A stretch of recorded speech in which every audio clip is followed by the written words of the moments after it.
How many of you all who just played now can envision yourself being a jazz musician as a profession, as a way of life? Not everybody did. Okay. All right, trumpet players. How many of you have heard Lee Morgan on record? Really? Yeah. Okay. Trombone players. How many of you have heard J.J. Johnson? Or Kai Winding? You've heard it. Okay. Tenor players, how many of you have heard Hank Mobley?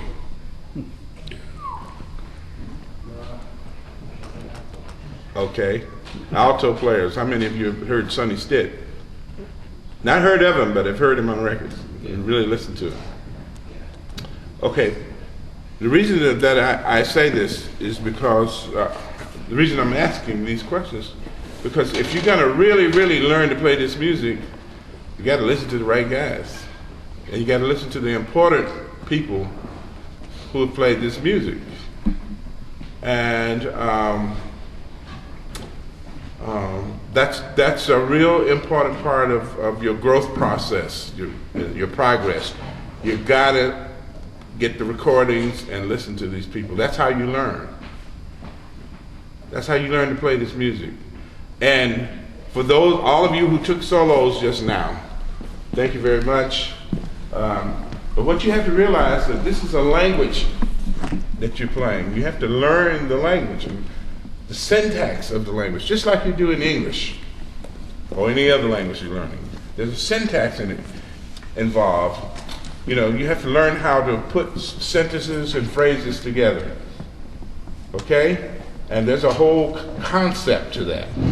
You know, I mean, I know that you're all young right now, but let me give you just an idea about how you have to think during this. When you start a line out, when you start playing an idea, you not only have to be mindful of where you're starting from, but you have to know at the same time where you're going. Where's that line going to end? And then, so you have point A and point B. And then you have to decide what's going to happen in between all of that.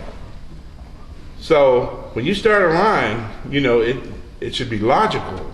You're going from here, F7, in the case of the blues just now, going from F7 to B flat 7.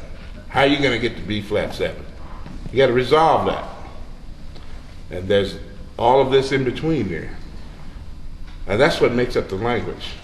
So that takes a lot of study and analyzing on your part. Okay? The last thing I would say to you, once you figure out how to do that, start with one lick and make it your own. You know?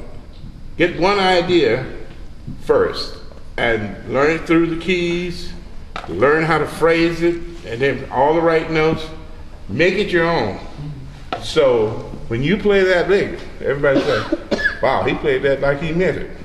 Or she played that like she meant it. Okay?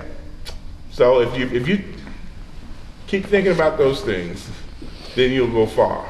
For you youngsters who want to play jazz, I hope I see you on the bandstand in a few years.